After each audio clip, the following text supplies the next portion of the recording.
difícil, estoy con un profesor en la mesa. ¡Wow! Estimado profesor Jesús Huerta de Soto, bienvenido.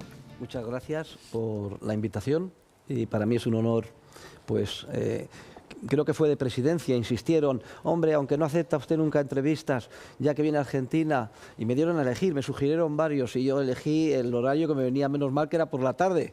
Y dije, con Cristina Pérez, no la conocía, pero bueno, estoy encantado de estar aquí y saludo a todos los que me están viendo. Bueno, yo venía insistiendo ya creo que desde hace 1 año y medio que usted me mandó estos libros, pero la noticia es que algunos los he leído. Hombre, eso ya es, vamos, casi una penitencia. ¿Me lo va a firmar a este? Sí, sí, encantado. Perfecto. Claro, claro. Estos cuadernillos que también les presté atención, ¿de acá sale el nombre del partido del presidente? Bueno, sí, eso es una coincidencia, ¿eh? Es que lo publica la Fundación Avance, que es una de las fundaciones libertarias en Madrid, y por tanto coincide el cuadernillo con el nombre. Pero sí, que es una curiosa casualidad, ¿eh? Cuadernos para el avance de la libertad, y acá sí. se llama La Libertad Avanza, el partido del presidente. Profesor, usted ha dejado definiciones muy arriesgadas, le voy a decir. Yo le voy a preguntar, le voy a pedir explicación. ¿Por qué dice que el presidente Milei está haciendo una revolución? Bueno, porque se ha producido una eclosión de las ideas de la libertad en el mundo, y esto es gracias, bueno, en primer lugar al esquema conceptual que ya está preparado, que es el de la Escuela Austriaca de Economía, pero sin duda alguna es como consecuencia del impacto que ha supuesto a nivel mundial la aparición de Javier Milei. Es que el presidente de la Nación Argentina, en todos los foros, hace un análisis de una puridad conceptual tremenda, defendiendo la libertad, y esto ha tenido un impacto.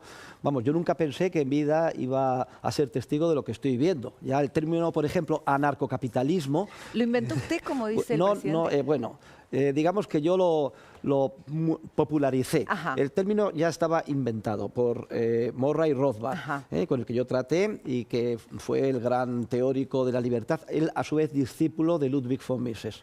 Mire. Aquí está, ahí le veo, al bueno de Mises. Sí, vine armada. Porque bueno, digo, me quedo sorprendido, porque yo normalmente nunca acepto entrevistas, porque en televisión es un formato muy restringido, muy poco tiempo, y para un académico explicar conceptos complejos pues es muy difícil, es un gran desafío, y al final pues se convierte en una frivolidad. Pero encontrarme a una profesional del periodismo que se ha estudiado toda esta bibliografía, me quedo absolutamente sorprendido. Gracias, profesor. Merece la atención. Y le quería preguntar, porque usted decía recién que el presidente Milei está haciendo una revolución de la libertad, pero estamos en un mundo donde tenemos a Estados Unidos tomando medidas proteccionistas, donde tenemos a China como un emergente muy fuerte de un Estado no solo intervencionista, sino que lo controla todo, hasta quiere controlar quién es el cardenal, Xi Jinping.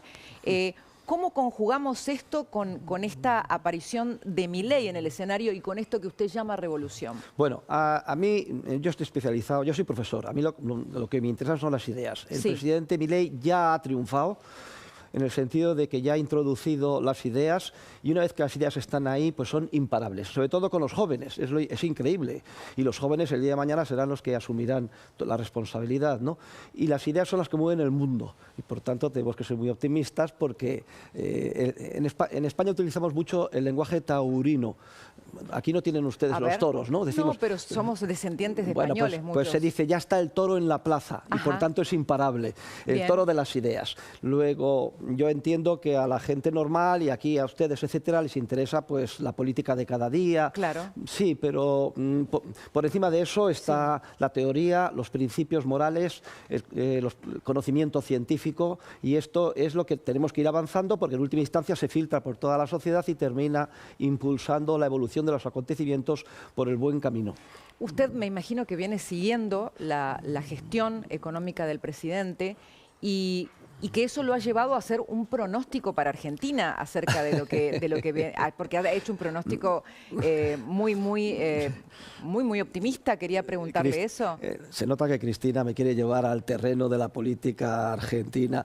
Mire, Yo le deseo lo mejor a Argentina y al presidente. Sé que se ha avanzado muchísimo en un año y medio y que se ha reducido el gasto público casi un 30%, la inflación está prácticamente controlada, hay superávit.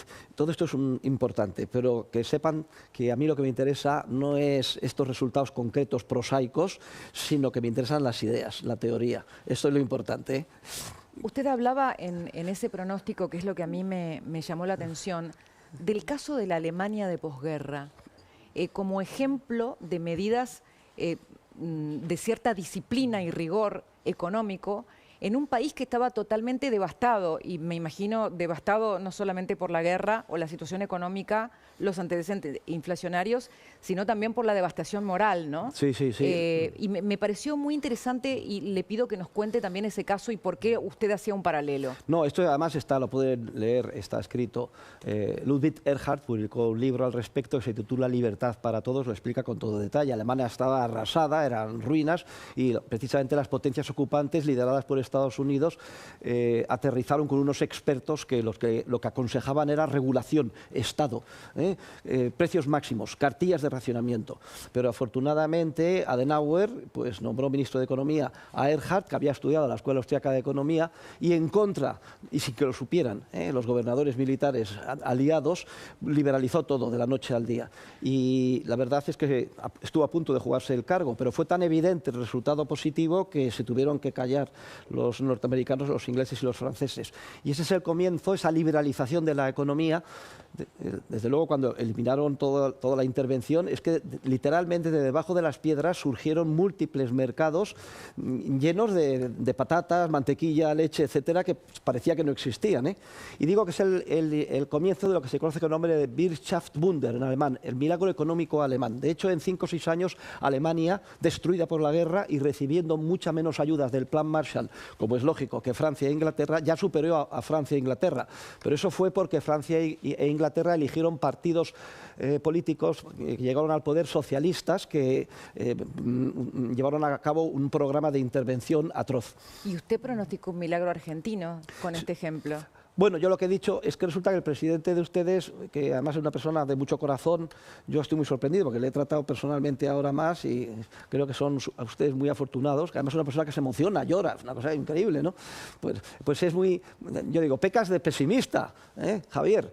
Dice que en 30 años Argentina, ¿cómo que en 30 años? Si ustedes le apoyan, le siguen y le liberalizan a Argentina como Dios manda y rápidamente, no en 30 años, en menos de 10 años han puesto este país en el liderazgo. Estaba pensando en algunos de sus conceptos, profesor, y me tienta preguntarle cuando reciba su condecoración el domingo, ¿cómo la va a agradecer? ¿Me va a adelantar algo? No, aquí lo que sucede es que yo no me merezco ninguna condecoración y estoy muy agradecido que me la concedan. Para mí ha sido una sorpresa. ¿No la va a devolver? No la voy a devolver. En puridad de principios la debería devolver. Ajá. Porque procede del Estado. Ajá. Y yo considero que el Estado es la encarnación del demonio y una representación del maligno en la tierra, el anticristo que sugería. Directamente. Directamente, sí. Pero en este caso, primero, es de la nación argentina. Para mí el concepto de nación es más bien de sociedad civil y además nacido es ser agradecido. Muy no bien. La voy a devolver. Lo que sí voy a... No se va a venir hasta el fin del mundo para devolverla, no, porque yo no solo no acepto entrevistas, sino que tampoco viajo. Lo que pasa en este caso, me concedía un doctorado honoris causa. Javier Milei pues, tuvo una conversión como San Pablo y de ser el típico economista intervencionista mainstream neoclásico, descubrió la escuela austríaca y mis obras, y además lo está llevando a la práctica, pues no podía negarme a venir. O sea que vengo encantado, acepto encantado la medalla, digo a todo el mundo que la considero completamente inmerecida. Pero bueno, daré un discurso de agradecimiento breve de 20 minutos en el que voy a incidir en 3 o 4 ideas que si quieres les puedo explicar para que aquellos que no estén presentes pues las puedan conocer. Haga de cuenta que está entrando a una de sus clases donde los chicos jóvenes van con teléfono celular a filmarlo. ¿Es así? Sí, bueno, pasa... Se despeina, usted habla fuerte y teatraliza las clases. Vamos a ver, la ventaja es que todas mis clases están grabadas y además en diferentes formatos y en diferentes cursos, la han visto centenares de miles de personas. Sí, sí. Están en libre acceso, incluso el presidente Milei me incluyo. Es muy histriónico, profesor, uno lo sigue con eso de histrión, entusiasmo. en histrión es un término que procede del griego, que significan los actores. El español de Castilla sí. es un término ligeramente peyorativo. ¿Ah, sí? Sí, pero bueno. No, pero esto intenté un elogio. Sí, pero es que uno tiene que llamar la atención a los alumnos, sobre todo en una clase de economía política, porque si no, se te duermen. Y yo procuro que no, tenerlos despiertos todo el rato. ¿Y más en la era de los celulares o no? Pues sí, bien, eso es una ventaja porque como si te graban las clases, inmediatamente están en las redes, pues tienes una llegada mucho mayor. Pues yo tengo a lo mejor 60 alumnos, pero en tiempo real lo están viendo 60.000, pero luego se extiende y se convierte en millones, una cosa sorprendente. ¿Usted le regaló el cuadro al presidente que se trajo de Madrid de aquel discurso? Es cierto, un cuadro ciclópeo.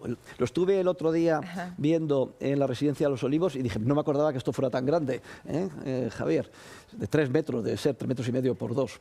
Lo he escuchado decir que la actual crisis que vive el mundo es culpa del estatismo. Entiendo que por la línea de la crítica al Estado intervencionista va a ir su agradecimiento el domingo. No al Estado intervencionista, usted no sabe con quién está hablando. Es que yo soy enemigo del Estado como entelequia, como concepto. Total. Sí, el Estado es la maldición de la humanidad.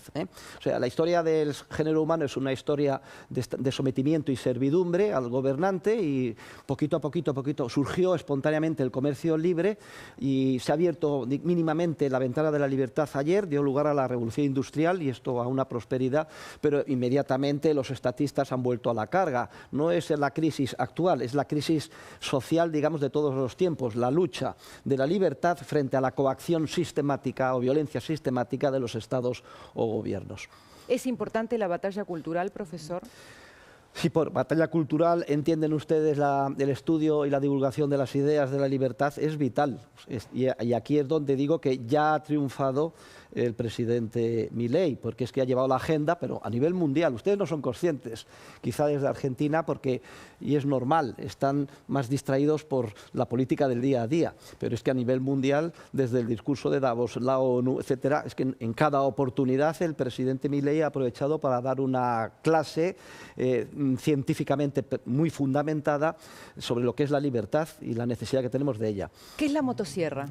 La motosierra, bueno, mañana tengo una pequeña conferencia en la Feria del Libro, donde voy a hablar 34 minutos, voy a dar una charla con el título de Raíces escolásticas del pensamiento de Javier Milei, y uno de los puntos que voy a demostrar es que la motosierra es escolástica. ¿Cómo sería eso? Ya fue propuesta por los grandes pensadores de nuestro siglo de oro español en el siglo XVI y XVII. ¿Ya había motosierra ahí? No, ya proponen que hay un exceso de regulación, que es loco el poder y mando, decía el padre Juan de Mariana, que las leyes cuando son muchas, como ni aún se pueden conocer, a todas se pierde el respeto y que forzoso es que se caiga en hierros muchos. Estoy citando hierros, es equivocaciones, sí, claro. Errores.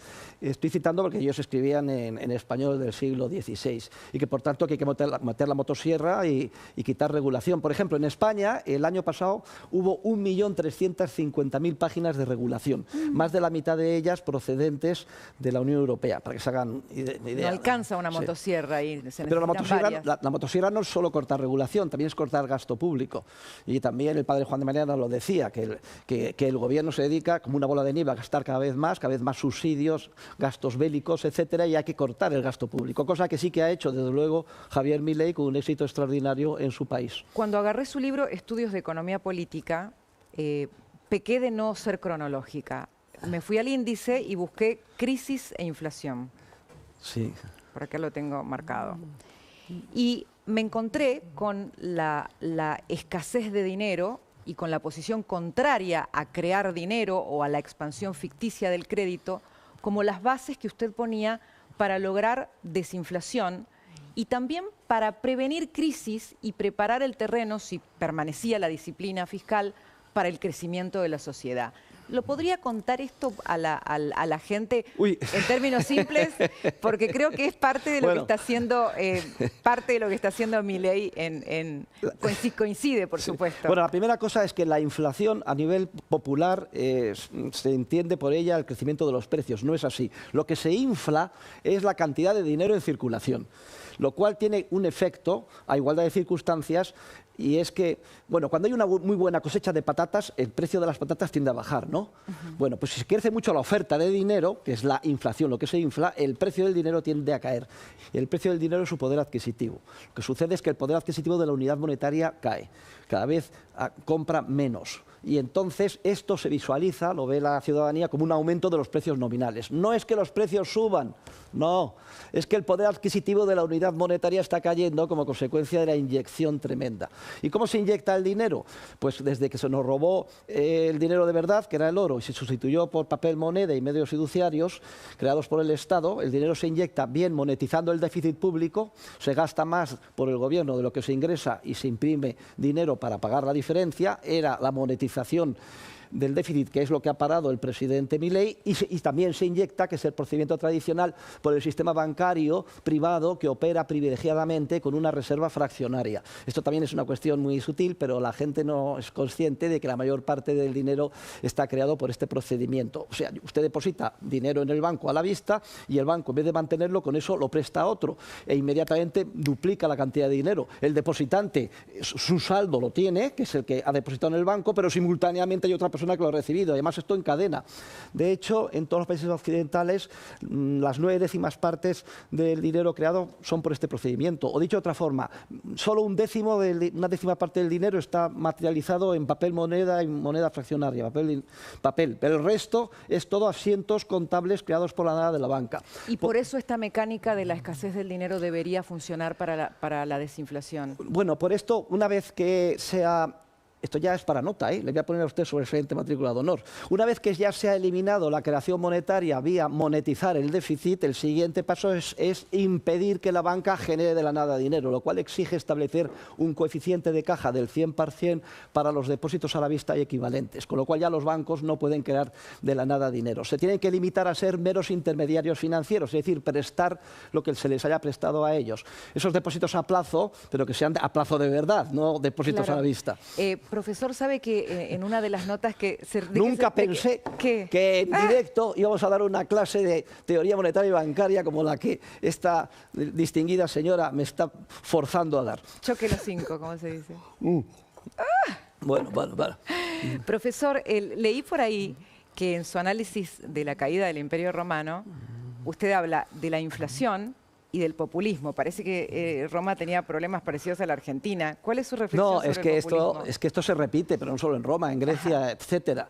Es decir, que el Estado cada vez creció más. En Roma se dedicó a subsidios, panem et circenses, decía en latín, sí, pan y circo. Sí. Pues hoy sería subsidios gratis y fútbol, por decirlo de alguna manera. Claro. Y había días fastos y nefastos. Un día sí, otro no, había circos. Eso tenía un coste tremendo, ¿no? Y no solo eso, se repartía además gratis el trigo a través del proceso de la anona. Consecuencia, se arruinaron a todos los pobres productores y agricultores de Italia y todo el mundo dijo, no, yo dejo de trabajar y me voy a Roma a vivir del subsidio público. Y además me entretienen con los circos. Consecuencia, un gasto público creciente, no tenían para pagar. ¿Qué es lo que hicieron? Envilecieron la moneda, quitaron metal precioso de la moneda, multiplicaron la cantidad de dinero, los precios se dispararon y ya a partir del decreto de Diocleciano, ¿cómo reaccionaron? Con controles de precios, regulación. Y ese fue el principio del fin del Imperio Romano. Que Roma, que era una especie de mercado común de lo más próspero, se suicidó literalmente. Y los bárbaros lo único que hicieron fue ocupar los restos. De hecho, hay documentación en España curiosa que demuestra que los españoles estaban deseando que llegaran los bárbaros, preferían ser formalmente esclavos de los bárbaros que seguir siendo ciudadanos romanos bajo la bota opresora del recaudador de impuestos del Estado. Oiga, además, no solo teoría económica, una clase de historia increíble.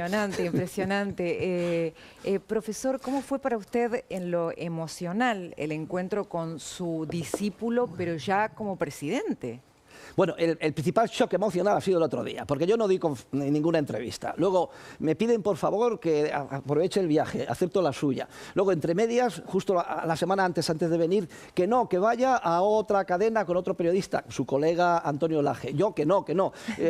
Adorni, cada vez más triste. Hombre, que sí, por favor, que no, que no. Y digo que no. Y al final, pues como ha habido esta circunstancia imprevista del fallecimiento del sumo pontífice y al final se descuajeringó todo el programa, dije, bueno, no voy a ser tan egoísta, acepto. Pero todo era un montaje, porque yo empiezo ahí, no sé, lo habrán visto todos, y de golpe y sopetón apareció el presidente Milei. Claro. Y ahora entiendo por qué querían hacer ese montaje ahí, por lo que fuera, no lo sé. Pero bueno, estoy encantado, muy agradecido. Claro, no se esperaba usted que le cayera. De ninguna manera, a mí me dijeron 7 minutos, 8, yo ya estaba pensando de manera sintética. Bueno, entonces le agradezco por haberme elegido a mí.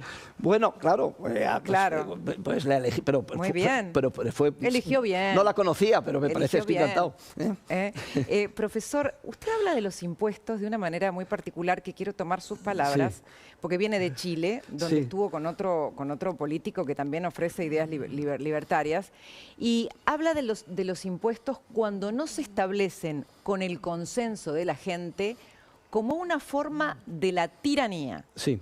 Exacto. Bueno, los impuestos son un robo. Vienen en Roma, en latín, al impuesto se llamaba coactio, coactionis, coacción. Son un robo porque se obtienen de manera violenta.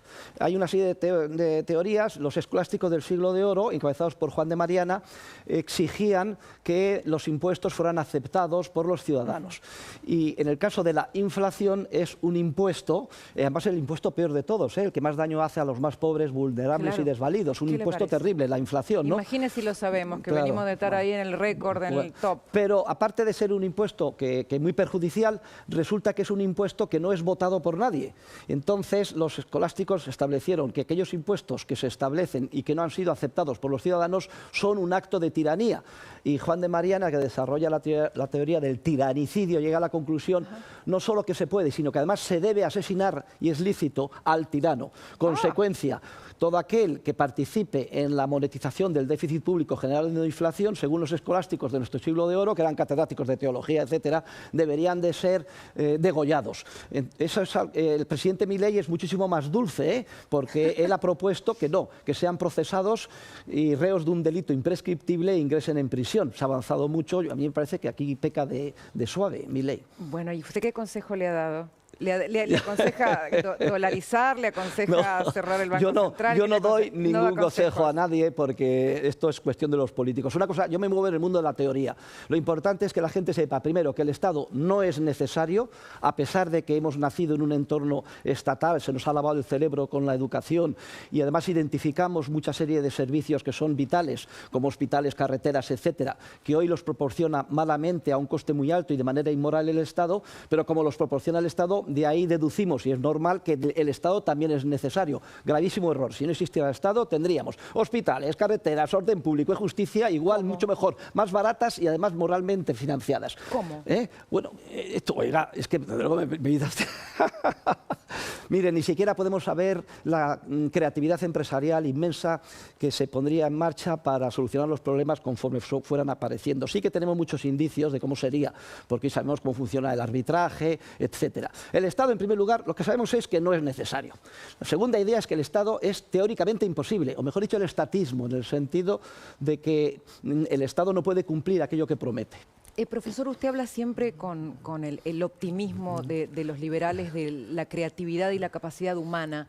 ¿Desafía la capacidad y la creatividad humana el surgimiento de la Querida y tecnología? distinguida Cristina, perdona que te interrumpa, me has dicho liberal y yo no sé si se dice aquí, a ver si se dice aquí o no en Argentina. El liberalismo para mí es, en primer lugar, pecado, en segundo lugar, una mariconada. ¿Se dice mariconada o es muy malsonante en Argentina? No. Y además es teóricamente imposible porque lleva dentro de sí la semilla de su propia destrucción. El liberal clásico tenía como objetivo, que es muy laudatorio, controlar el poder del Estado.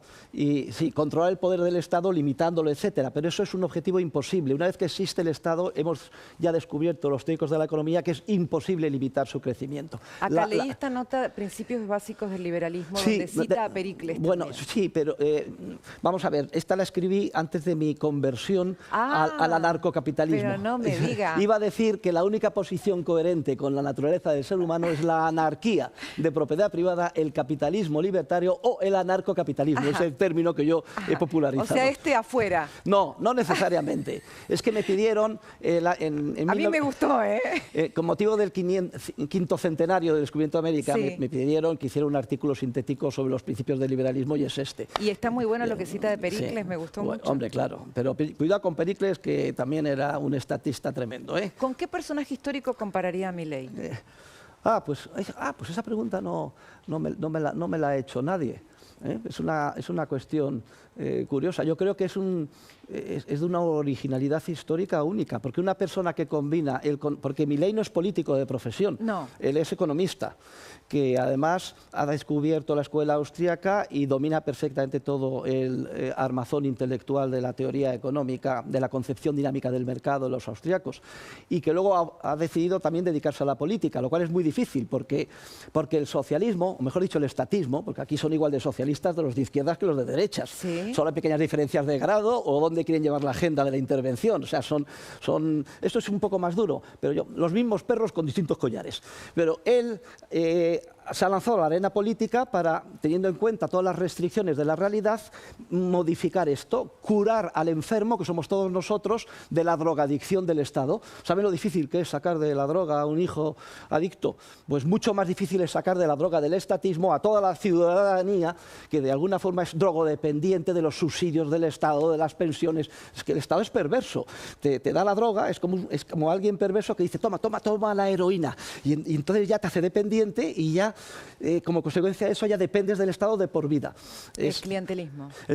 Sí, es tremendo. Luego ya una vez que eres... Y no me dijo el personaje histórico. No, es que le estoy comentando que una persona que simultanee su conocimiento teórico y que además haya decidido inmolarse, dedicándose a la política del día a día para tratar de llevar en la buena dirección a todo un país como líder, la verdad es que en este momento no se me ocurre ningún precedente. Hay algunos políticos que yo analizo en mi artículo, El economista liberal y la política, que fueron en esa línea capaces de articular esto, como Ronald Reagan, Margaret Thatcher, por ejemplo, los que ganaron, hay otros en cambio que no lo lograron, pero a mí me parece que con las peculiaridades del presidente Milei no hay ninguno. Sabe, profesor, que cuando el presidente Milei llegó al poder y contó que iba a aplicar algunas ideas de la escuela austríaca, ya incluso en su campaña, algunos economistas lo criticaban y le decían que esas ideas estaban perimidas, que eran ideas que no funcionaban en el mundo actual. ¿Usted qué responde a eso? Lo que he respondido ayer en mi discurso de agradecimiento en el doctorado honoris causa. Los que responden eso son cultivadores introducidos subrepticiamente en nuestra disciplina para crear lo que yo denomino corrientes pseudocientíficas y reaccionarias, que reaccionan frente al gran descubrimiento de la economía, que es que el orden espontáneo del mercado va solo, que la sociedad no necesita que nadie la gobierne, se autorregula solo. ¿Y cuáles son esas corrientes reaccionarias pseudocientíficas? Muy sencillas. El empirismo, el positivismo, la escuela neoclásica basada en el equilibrio, la macroeconomía y el keynesianismo y, por último, el marxismo. Lo curioso es que prácticamente este virus de reacción anticientífica que se ha introducido en nuestra disciplina ocupa el 90% de los departamentos de economía en las universidades de todo el mundo. Por cierto, no es de extrañar porque esas universidades están financiadas a su vez por el Estado y aquí lo que hay es una especie de simbiosis generalizada en la que se refuerza mutuamente. Me llamó la atención que me decía que nunca sale de España. ¿Hace cuánto no salía de España y llega aquí a Argentina? Yo, quitando que voy una vez al año a Portugal, no salgo de España. Fui a Chile hace 25 años, pero no viajo. Mire usted. No viajo porque rompe completamente mi disciplina de estudio, investigación, publicaciones y enseñanza. ¿Qué experiencia ha tenido en Buenos Aires? ¿Qué le ha impactado? ¿Cómo lo ha impactado esta ciudad? Estoy encantado en el país. ¿Ya probó asado? No estoy encantado porque es como estar en España. Por mucho que se haya criticado pues, la conquista española, etcétera, hay algo que es innegable, que tenemos un lenguaje, una cultura, nos entendemos perfectamente, aunque ustedes hablan de plata, de bancar al presidente, esto en español se dice apoyar al presidente. O sea, a la pollera la llaman falda, nosotros la llamamos falda, no se llama pollera, pero quitando esto, encantado. Y luego además se ven las iglesias y las universidades, o sea, toda la cultura, porque España pues trajo la religión, vinieron los franciscanos, creamos las primeras universidades, mucho antes que los anglosajones, y la verdad es que es emocionante viajar 11.000 kilómetros y sentirse como en casa. Qué bien, qué bien. También lo escuché que comparaba, bueno, las distintas posiciones con respecto a la economía del Papa Francisco y del Papa Ratzinger, del Papa Benedicto. Estábamos como ante un papa más capitalista y un papa no, pero yo no quiero hablar, porque además estamos de luto y acaba de fallecer el pobre Francisco y reitero mis condolencias.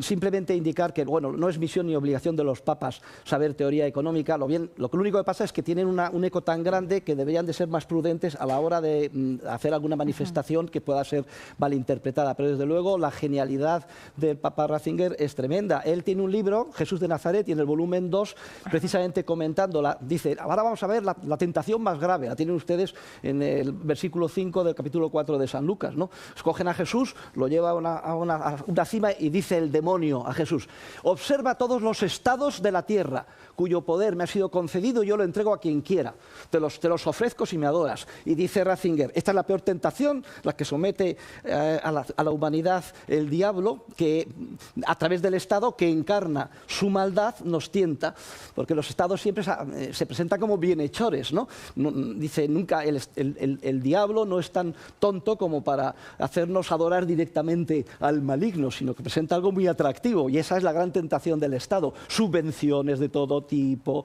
¿Se debe espantar ante los aranceles de Trump o no? ¿Cómo ve eso? Pero bueno, ¿cómo tira usted con balas de plomo? Es que lo escucho y digo, Dios mío, el profesor cuando ve los aranceles y 40 y 50... El arancel es un impuesto. Todos los impuestos son un robo y por tanto cualquier persona que defienda la libertad tiene que estar en contra de los aranceles. De hecho es el segundo o el tercer impuesto más dañino. El impuesto más dañino es el impuesto sobre el capital y los capitalistas, porque en la medida en que daña la acumulación de capital, daña a los más vulnerables, porque el salario de los trabajadores depende de su productividad y su productividad de que tengan mucho capital bien invertido. Pero el segundo impuesto más dañino es el impuesto sobre los bienes de consumo, y los aranceles son un impuesto sobre los bienes de consumo o bienes importados desde fuera. Ahora bien, hay que añadir una cosa, cuidado, que ha entrado Trump como un burro en una cacharrería, ¿se dice así? Aquí. Está bien, se entiende. Bueno, y si los americanos sí quieren pegar un tiro en el pie, sus consumidores, pues no tenemos que reaccionar, por ejemplo, en Europa con una guerra arancelaria. Europa lo que tiene que hacer es eliminar sus aranceles industriales y agrícolas, porque eso favorecería a los 450 millones de europeos, entre los que me encuentro, y de paso dejaría sin argumento a Donald Trump, porque dice que sus aranceles son recíprocos.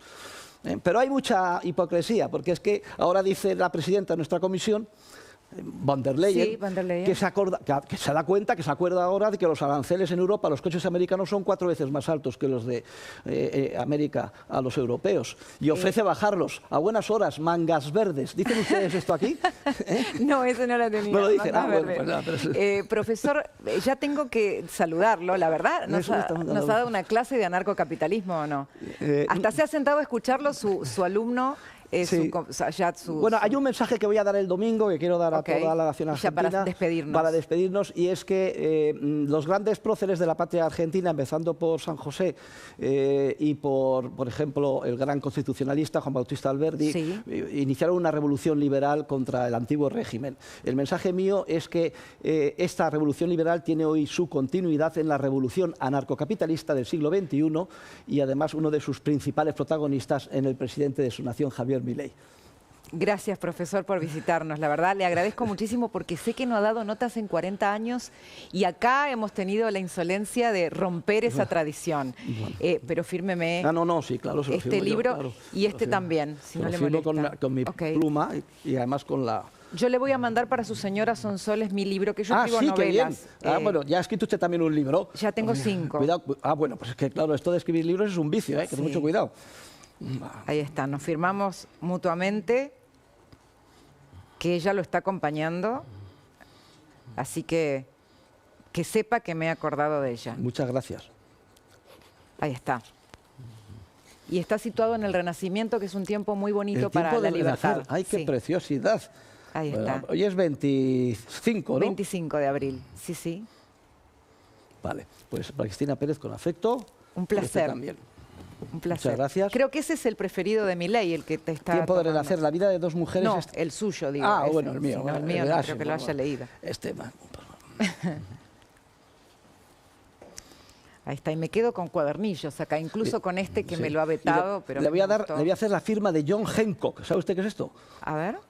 Aquí está, 25. Pues que en la Declaración de Independencia de Estados Unidos, si va usted a Filadelfia a verla, We the People of the United States, al final el menos importante de los que estaba allí firmante dijo, voy a pasar a la posteridad, cogió la pluma y puso John Hancock, así de grande, y dejó un espacio muy pequeñito y ya están Thomas Jefferson, Washington, etcétera.